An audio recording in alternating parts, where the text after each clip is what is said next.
Welcome to Wood and Iron, the podcast for loggers by loggers. We dig into the real stories, hard-earned lessons, and iron-sharpened wisdom that keep the wood industry moving. I'm Blake Manley with the Western Forestry and Conservation Association. And I'm Jared Schrader with the Wisconsin Forestry Center. Together, we bring you the voices of the people who live and breathe timber. From the forest floor to the mill yard door, from chainsaws to forwarders, we're talking shop, celebrating the craft and tackling the issues shaping forestry today. So grab your coffee, fire up your equipment, and settle in. This is Wood and Iron. Let's get to work.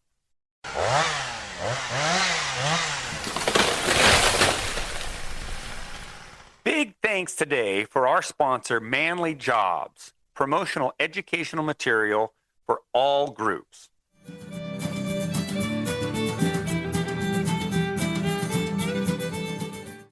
Hey, welcome everybody to this episode of Wood and Iron.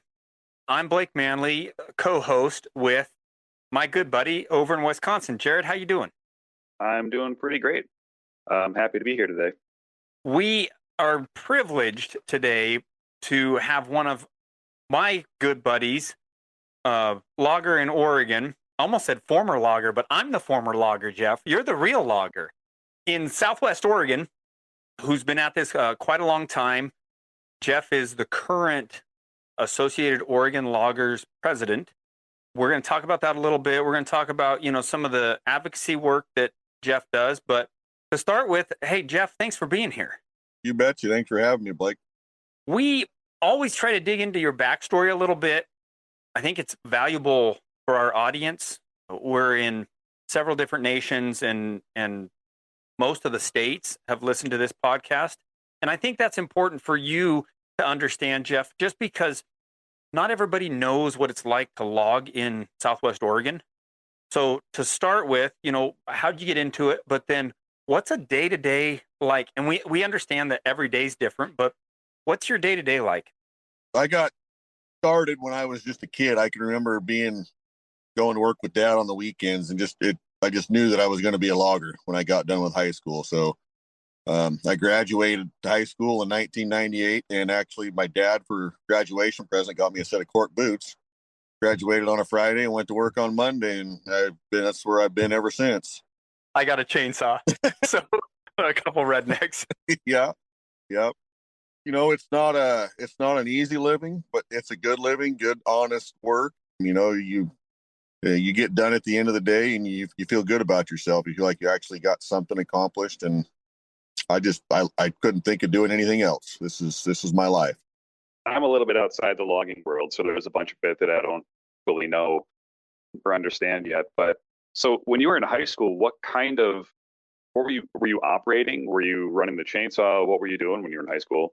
No. So when I was in high school, I was not old enough to actually set chokers or run chainsaw. You had to be 18. So we went out and we cleaned the sticks out of the ditches.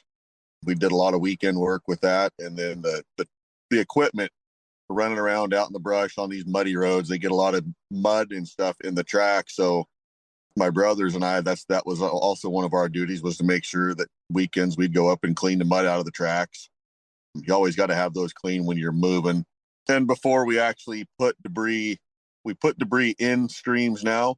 Well, that used to never be a thing. We used to have to throw it out of the stream. So that was another one of our weekend projects. We'd throw sticks and brush out of little streams that we would be crossing, logging across, not taking the equipment across. And just the odd jobs that really nobody wanted to do. That was kind of my job. Yeah, seeing the stuff that your dad was doing must have been really enticing, because if you're doing those kind of jobs and you're like, yeah, I still want to do this. That means something. Yeah. Yep. Just the smell of sawdust, man. It gets in your sawdust and pitch. It's just I swear I've got it in my veins. I know you do. And it's that smell. Like every day I'm not in the woods and I'm not smelling that, I'm like, I'd rather be in the woods. Yep. It is an addictive thing. And actually, I see there's science out now that says this pine smell is supposed to be good for your stress level. Well, there's probably a lot of truth to that. But white fur smell, that increases the stress. No, whatever. So Jeff, what kind of logging do you guys do with the family company now, what's one of your staples that separate you from others? We do a little bit of everything besides the thinning. It's all clear cut. We do cable yarding. We have four yarders, one big tower, and then three smaller swing yarders. And maybe should I go into depth on what those are? Yeah, I think so. I don't think a lot of our audience will know the difference between a big yarder and a swing yarder. So a big yarder is just like a tree standing out there. It's got guy lines, just like a telephone pole hanging off of it. And actually, you could actually think of it as a telephone pole, with the big line going across the canyon. And a swing yarder is just a smaller. The tower stands about 80 to 90 feet. Swing yarder is just 40 to 50 feet. We bring in the big yarder when we have long span reaches to do or deep canyons. What's a long span? People won't understand that. 5,000 feet. If you're hanging out there 5,000 feet, yarding 3,000 feet, your skyline is the line that the carriage runs back and forth on. So that one's always got to hang out there farther. And then skidding anywhere from 25 to 3,000 feet. And that's the yarding distance from the landing to the edge of the clear cut that we're logging. Jeff, but maybe explain why you hang out so far. Like what's the objective of being 5,000 feet out if you're only yarding 3,000 feet? I know what it is, but for our audience. Well, the ground's it's not flat, so you've got to get out there in order to get enough lift to get the logs off the ground. We do full suspension. That means you pick the whole tree off the ground and it doesn't touch the ground again until it gets to the landing. They don't like dragging the trees because it creates ruts and then you have erosion. So we try to get full suspension. And in order to do that, sometimes you have to hang out there 5,000. I have done 6,000 feet. I don't like it. That's putting the stress limits on everything. And we do ground skidding. We have tiger cat shovels. We do a lot of bunching. We have bunchers and bar saws. We do our own cutting. And the ground skidding is the flat ground. That's the stuff we can take the machines out on and build roads. It's just in an operation like that, there's only three guys on the whole operation producing probably anywhere from 15 to 25 loads a day. Whereas a yarder side, you're 5 to 10 loads a day. Way more productive. We prefer just to do the shovel logging. It eliminates the people, and that's, as we all know, that's becoming harder and harder to find is people to run these yarder sides. Yeah, and then you're talking danger level. On a yarder side, it increases because you're steeper. People are outside the machines typically more. So when you trying to put a person in a machine, the ground operations are better. Yep, for sure. And we do a lot of tether cutting for our yarders, so that makes it safer too. And tether cutting is so we have, it's called a tether base. Summit is the one that we use. It's a big excavator. They mount a big winch on the back of it, and the line runs. They put an extension on the boom. Line runs up the boom, down to the bucket, and then out to a bar saw. And he'll go on 50-60% ground, cutting and putting the trees into piles. Yeah, for anybody listening to this that has never seen tethered logging in person, one, you're not. It's not like everybody in the world has seen tethered logging up close and personal. But if you have a chance to look it up online, watch a YouTube video. There's plenty of them out there on tethered logging. It's created a safer way to cut trees and efficient. Now, Jeff, and maybe we go into that a little bit, but it's also pricey, and that price is on your shoulders. Yes, absolutely. Yeah, it's for a tether base. You're talking. The last one we bought 2 years ago is $450,000, and that's for a used machine. I mean, the machine is completely wore out. You're basically buying the winch that's what does all the work, and then you've got a bar saw. You're talking $700,000-800,000 for the bar saw. So you're well over $1.2 million, $1.3 million for that setup. Yeah, you know what my dad would tell me? We got to get my dad on the podcast someday, Jared. But Dad would say, I can buy a lot of chainsaws for that. Yeah. Yeah, you could get a lot for $1.3 million. How much training goes into preparation to be able to operate one of those? 'Cause I know if I was going to sit in $1 million machine, I better know what I'm doing. Yeah. Well, we've been pretty fortunate. The guys that we put in them have been, running shovels, log loaders. And so it was a pretty easy, smooth transition for them.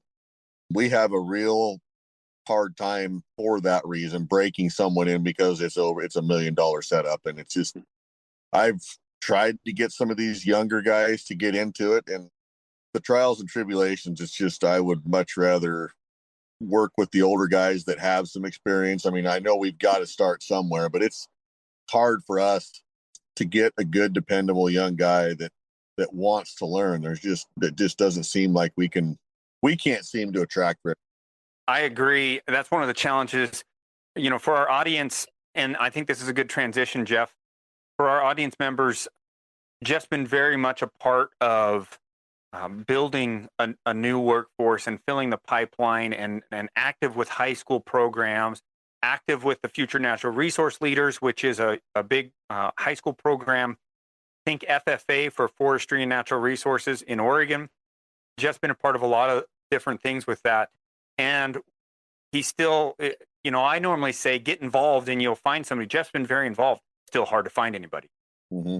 Jeff, I guess this is a good transition to talk about the actually on the ground logging stuff that you do. So you're the president of the Associated of Oregon Loggers, the Association of Oregon Loggers.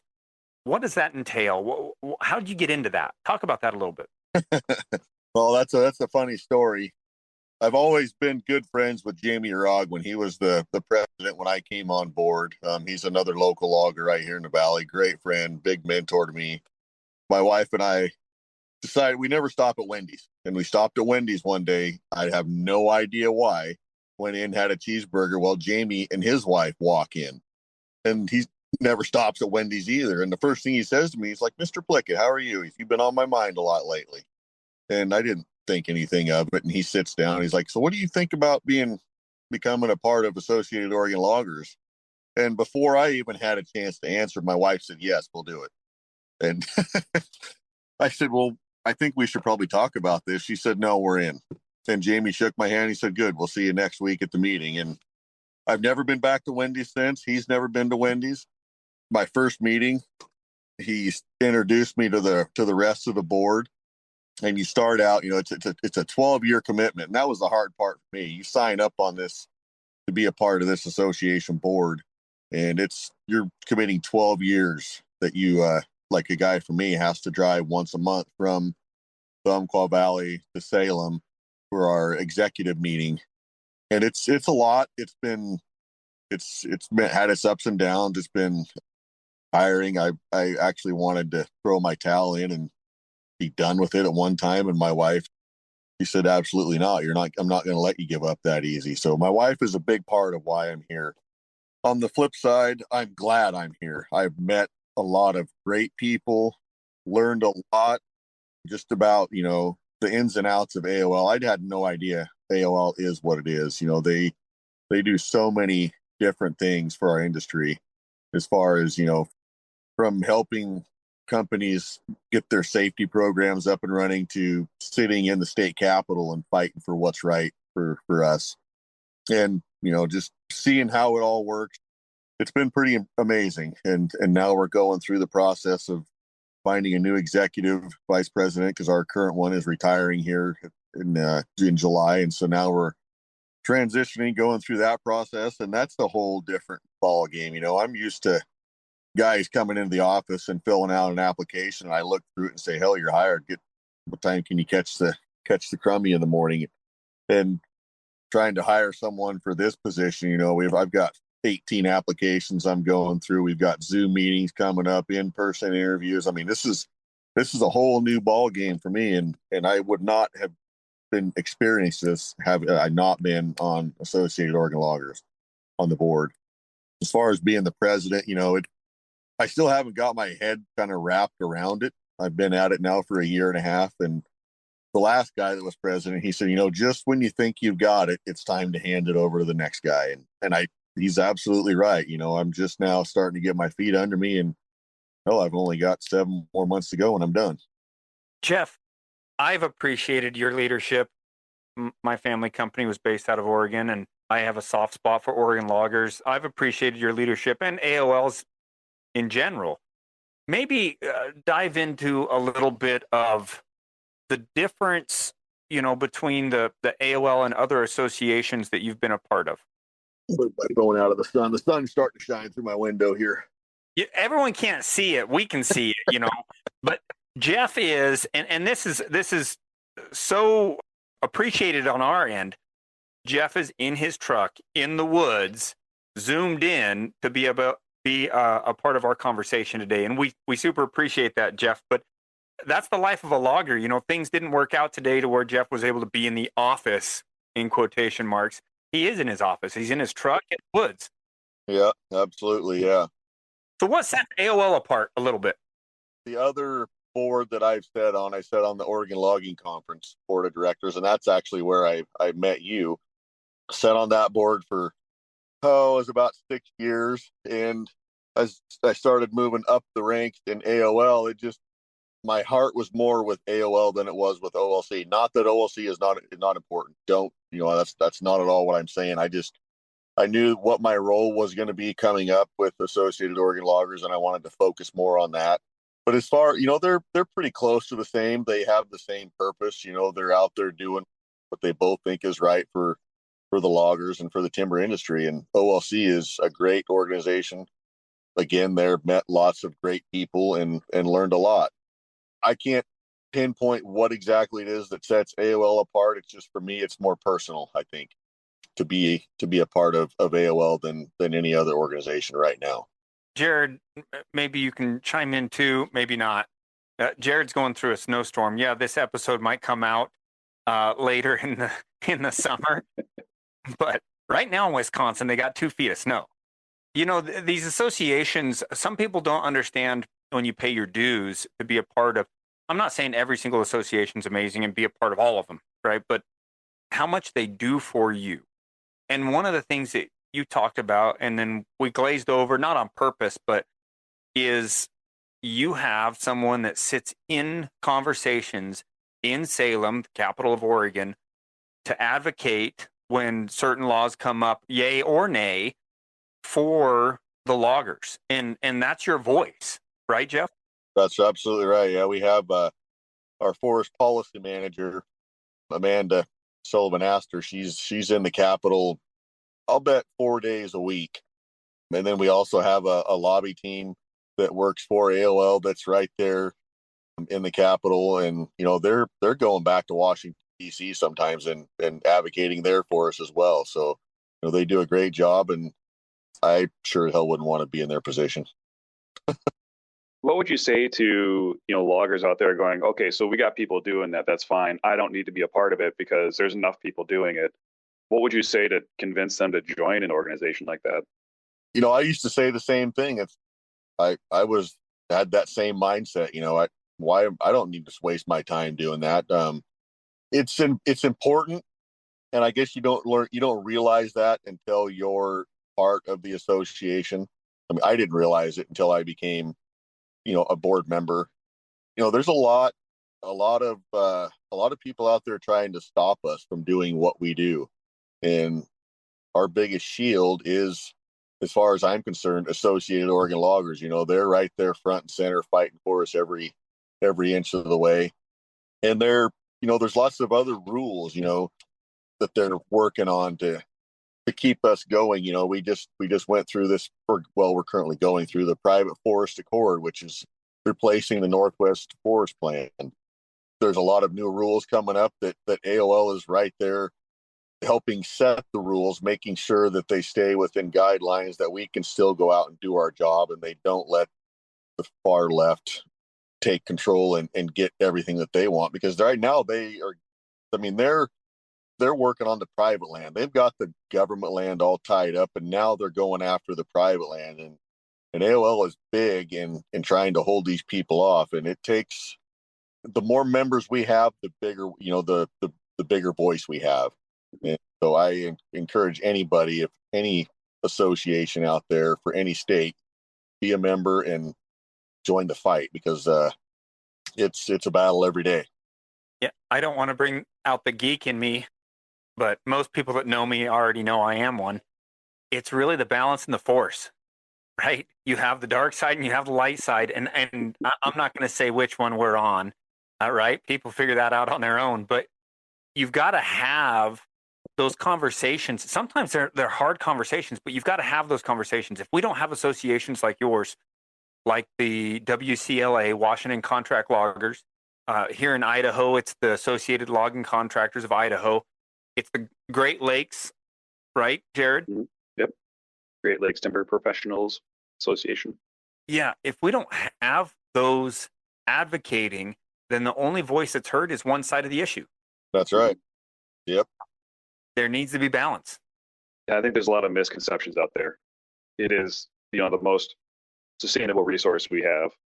We can make almost anything out of it. And I think we've done a great job in this country being able to manage that resource appropriately. And I think that needs to be heard. Absolutely. Yeah. Guys like Jeff are there, being the president of the association, so that whoever they have as their policy manager, right now it's Amanda, and I know Amanda, she's amazing.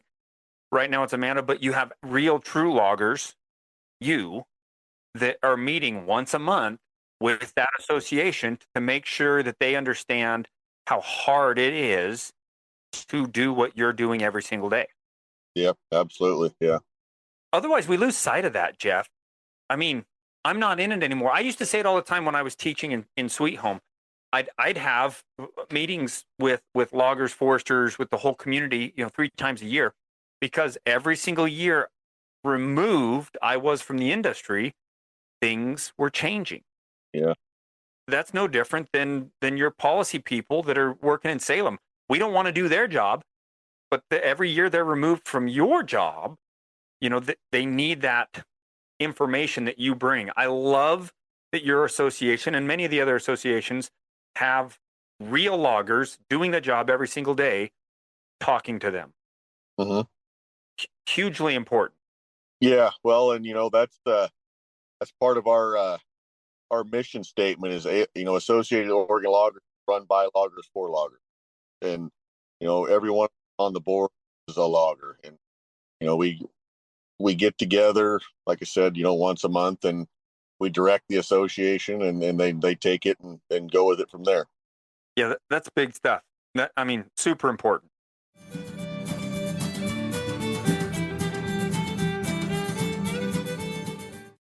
Support for this podcast comes from the Western Forestry and Conservation Association. For over 100 years, WFCA has delivered trusted forestry education, professional development, and workforce leadership across the region. Learn more at westernforestry.org.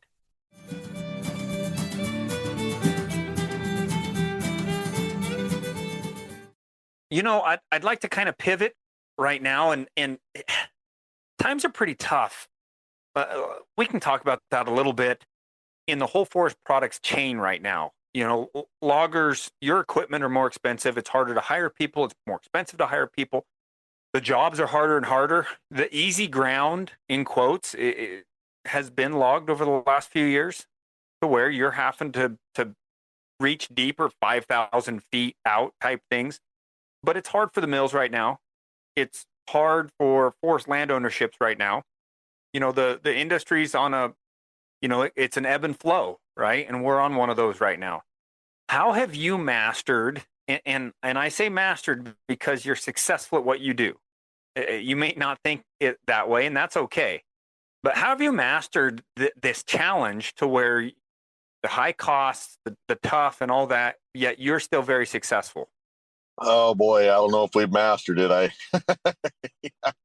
We just have good people, and I guess we're as good as our people are, and I feel like we've got some of the best. And a lot of the landowners that we work for know that we have some of the best. It's not me.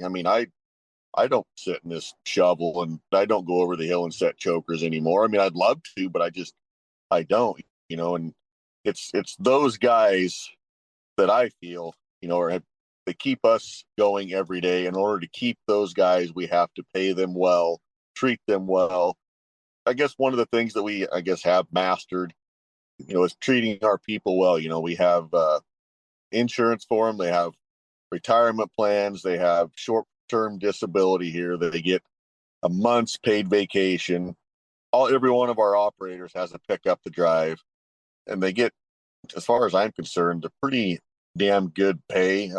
We talk to a lot of the other loggers around here. That's one thing we've always done, is stayed in communication with the other loggers, and try to keep our wages relatively close to everybody else. That way, there's always going to be people going somewhere else because the grass might be a little bit greener, but it's only 50 cents or something, 25 cents. So we all try to stay within the realm of paying the same.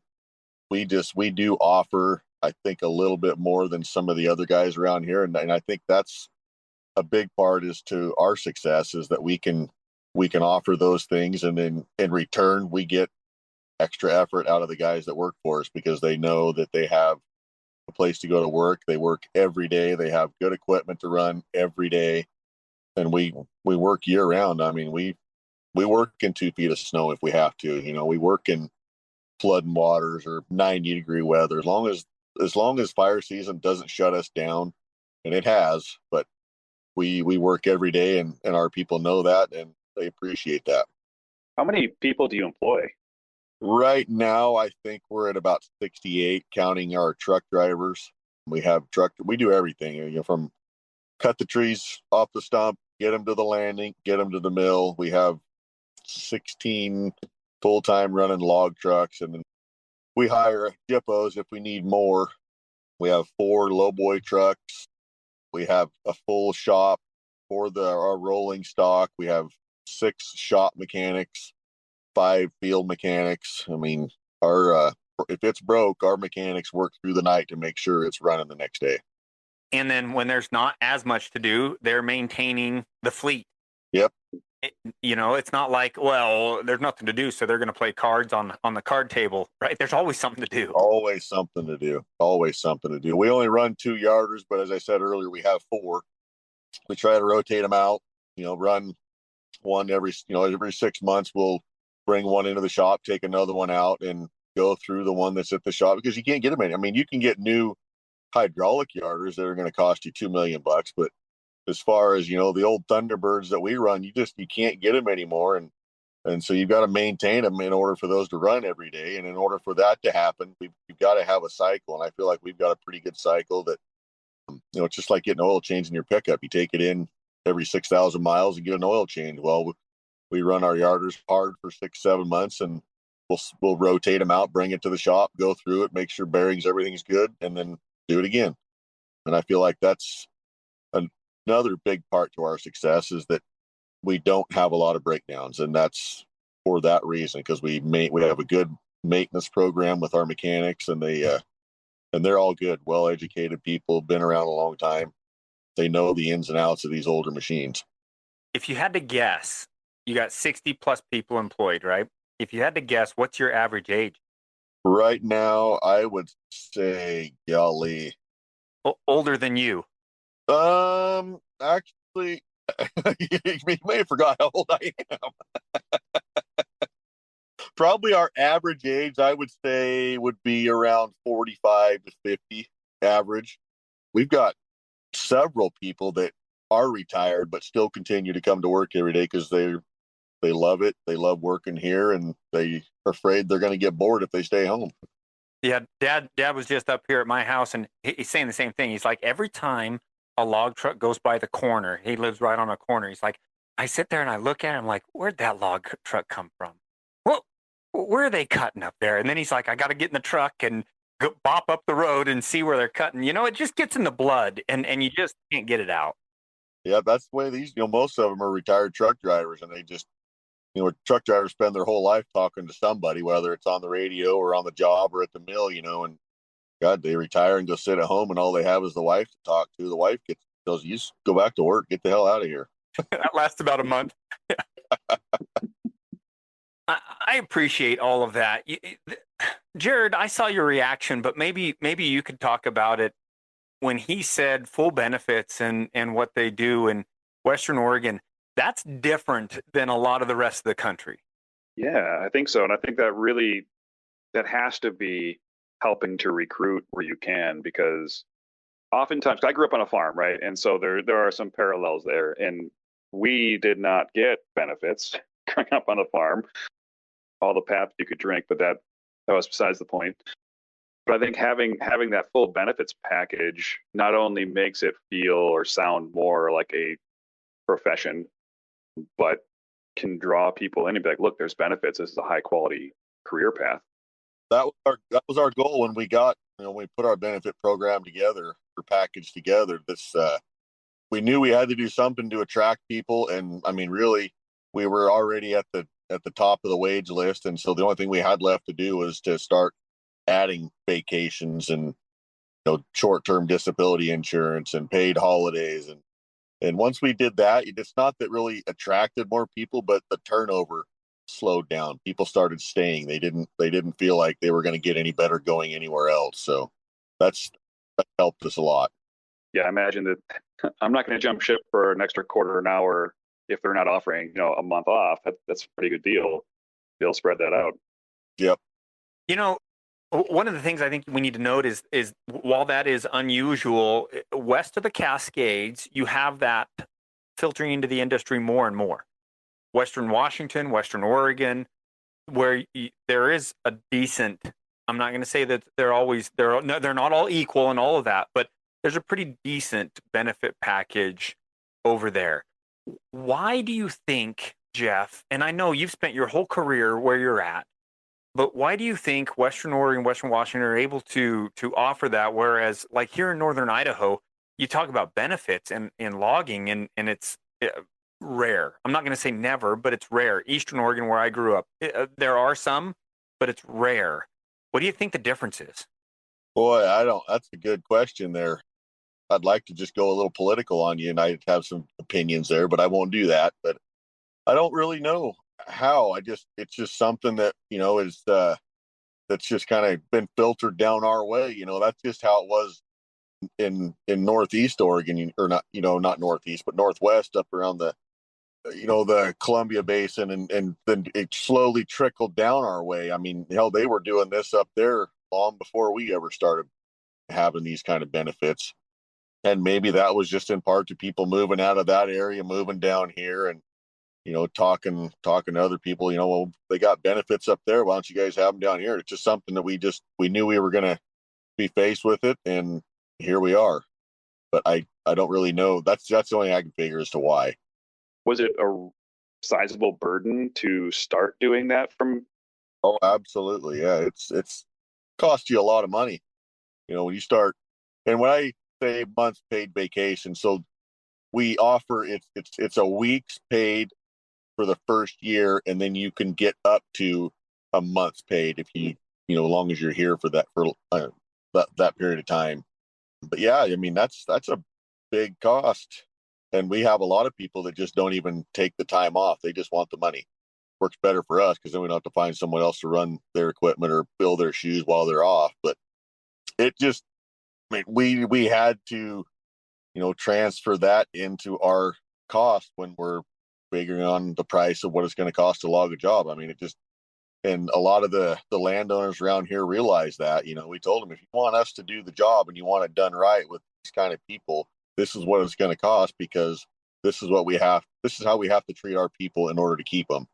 And they've been pretty receptive to that. We haven't had a lot of backlash over raising our costs. I mean, we do get some, and it is what it is. I mean, the costs go up, everything goes up, and we can't absorb all of it. We absorb what we can, but we've got to pass it down the line. Would you say that with the amount of retention that you're able to have now, that it sort of offsets that loss of productivity that you would have if you were constantly having to rehire new employees and train them from scratch? Is there some level of comparability on the cost of those benefits, so the cost of training new people on a regular basis? Oh yeah. Well, I mean, you figure you put somebody that's never never sat in a machine, in $1 million machine, and you could tear that thing up in 5 minutes. So yeah, it's definitely a benefit for sure. Yeah. Jeff, you mentioned something that another rarity, and I know you know the answer to this one, so I won't. This is a lob question. You've said multiple times you guys get to work year round over there. Yep. That's not the case in Wisconsin, right? That's not the case in northern Idaho or northeast Oregon where I've logged. Maybe break down the why on that one a little bit. Well, I'm sitting on a dirt road, that if it was raining, clearly we wouldn't be in here. But these landowners, they build a lot of rock roads, and that's, you got to have rock, and they're not scared to rock roads. I mean, we get so much rain that, in order to work in the winter, they have to rock roads.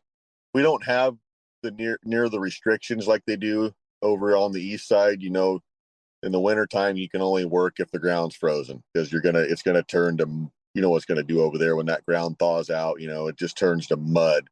And I don't think, spend a lot of time and money on building good rock roads. They try to hit it hard in the summer. That's their go time over there, which summer's our go time too. We will shut ourselves down in the winter on ground based sides because we don't want to create a lot of mud. So we monitor that, but usually if we have to shut down, we'll take those guys and we'll go do something else. I mean, there's like you said earlier, there's always something to do. We go sweep the floors in the shop if we have to. Yeah, pick weeds in Jeff's garden. That's right. No, but so the rocked roads, absolutely. One of the things I noticed when I moved over there is the soils are a little different. And then shovel logging, ground based, when I grew up, and it's still this way, in a lot of places, it's just straight up a skidder, right? That's your ground based operation. You're a skidder or a cat, done. But over where you're at, that shovel logging, actual true shovel logging, they're grabbing with a loader, with a shovel, and they're putting brush underneath the track so they're able to keep climbing out and staying up on top of that. Maybe talk about that a little bit. That's a great way to log. Oh yeah, so we definitely use the brush to our advantage. And a lot of our operators, they treat the ground as if they own the ground, so they don't go out there and make a mess. And if they do churn up some dirt or make some mud, they're always taking the time to fix that. And that's a big part of why they have the opportunity to work year round, because they do take care of the ground. And yeah, I mean, this particular job that I'm on right now, the brush, it was over my head when I looked at this job. I mean, we're talking the salal brush and huckleberry brush that's 10 feet tall. So there's a fair amount of brush to work with on this job. I mean, you can stack it up as deep as you wanted and never touch the ground. And then when we're all done, we pile the brush and it looks like a park.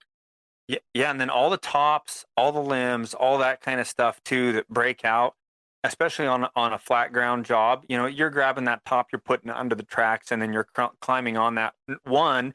It's pushing it into the soil, right, and then decomposing, and that's a good thing. This is another one of those misconceptions. I think you think of, like, I've talked to people who are like, oh yeah, the logger goes in, they just destroy the land, they rip everything up, they take the trees and they leave. That's not the case. That's not the truth of it. The way you're making it sound, there's a lot of care that goes into making sure you leave that stand looking as good as it can look. Yeah, we have rules to follow. This new private forest accord, we've got stream buffers that are wider, flow lines, we've got to stay out of those. I mean, it's not just go in and rip and tear and get in and get out. I mean, we as a company, and I know every other company around here, takes our time to make it look as good as we possibly can, because I've said this before, loggers have always been in the spotlight, and they're looking for anything they can to shut us down, and we don't want to give them that opportunity. So we do our best to make it look as good as we possibly can when we're done. Like I said, our operators, they treat it like it's their ground. And that's another reason why we work year round, because they know that we're going to take care of the ground. Like I said earlier, if it's too wet, our guys won't work. They'll just go home. Or call and say, hey, what else you got to do today? It's too wet to be out here right now. Jeff, that gets missed in the common everyday person. They just don't see it and don't hear it enough. They're not out there. Milt Moran, Milt very well. He said one time, he's a manager of a 140,000 acre tree farm in Western Oregon. For those that don't know Milt said, very few people get to get on a landing and actually see the process. They see log trucks going down the road, but rarely do they actually get to see the process. And I think that's the same with like talking to a true logger, while they're passionate about their job. Very few people actually get to get on a landing and hear and think and see what you're seeing and hearing. And that's something that we just, through what we do, we have to just keep getting people more opportunities to learn. Oh, we're learning something new every day. That's what my dad always told me when I first started working out here. If you're not learning something, then you need to find something else to do. Because there's always, I learn something every day. Hey, Jeff, we've appreciated your time a lot. I've learned a lot. The one thing that we kind of ask people at the end, typically, and then Jared, if you have another question for him, please ask. But if you had a piece of advice to tell somebody that has their stuff in a row, their ducks in a row, but they're just getting into the industry, maybe they're buying their parents out or something, or maybe, they love the industry and they're getting into it. If you had one really valuable piece of information for them, what would that be?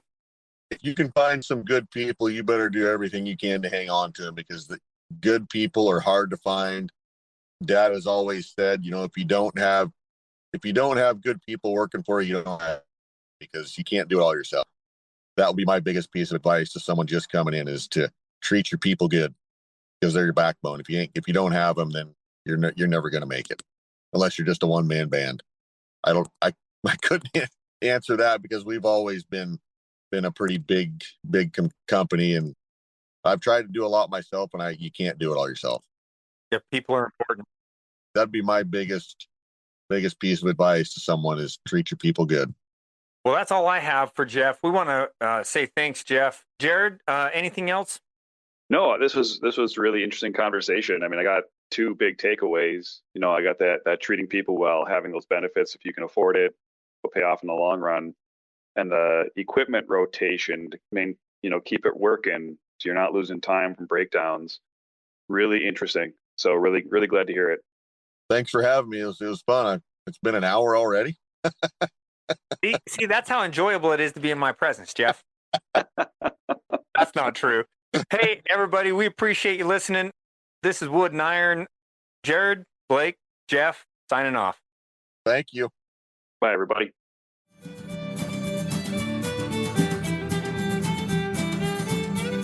That's going to wrap up this episode of Wood and Iron, the podcast for loggers by loggers. Big thanks for joining us out here in the woods and the air today. We appreciate you making us part of your day. And be sure to subscribe and share. And more importantly, send us questions and stories. We want to hear from the people who keep this industry running. So until next time, stay safe, stay sharp, and keep the woods working. Wood and Iron is brought to you by the Wisconsin Forestry Center.